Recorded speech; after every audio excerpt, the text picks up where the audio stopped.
Salut, c'est Max, au maximum. Sais-tu que le déni de grossesse concerne entre 800 et 2000 femmes par an en France? Mais comment se traduit le déni de grossesse sur le corps de la femme? Eh bien, il s'agit de psychosomatisme. C'est un désir refoulé qui trouve une expression au niveau corporel. Ces femmes, en général, ne savent pas qu'elles sont enceintes. Ou alors, elles ne veulent pas y croire. Ne pas y croire. Remarque que c'est lorsqu'elles acceptent de croire qu'elles sont enceintes que le ventre grandit. Une jeune fille récemment disait qu'après 7 mois de grossesse, elle a vu son ventre grossir en l'espace de 2 heures après avoir réalisé qu'elle était enceinte. Elle a cru et elle a vu, c'est trop fort. Donc c'est-à-dire que si tu as un projet en tête, un rêve à réaliser, c'est le moment d'y croire afin de le voir. Tu peux déjà te préparer pour l'accouchement car c'est pour bientôt. Mais si tu refuses de croire, rien ne va arriver.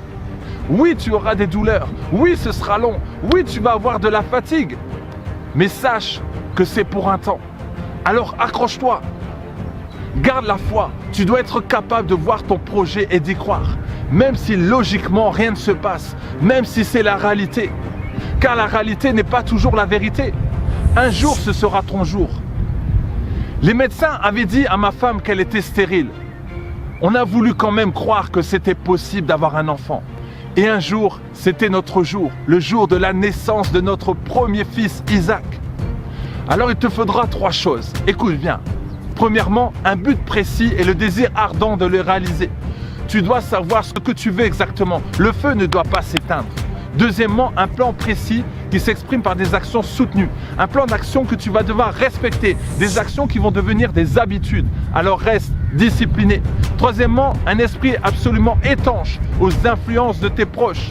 Ne te laisse pas influencer négativement par ton entourage, par ces personnes qui ne demandent qu'une chose, que tu lâches ton bébé. Donc ne nie pas ton projet, ne sois pas dans le déni, mais crois seulement et tu verras ton miracle s'accomplir. Reste déterminé, reste persévérant, reste focalisé. Si des personnes comme Steve Jobs, Michael Jordan, Elvis Presley, qui ont fait face à des échecs, ils ont pu réussir, alors pourquoi pas toi? Même si on te dit que tu es stérile, dis-toi je suis enceinte. Répète, je suis enceinte, je suis enceinte. C'est encore possible. Merci d'exister.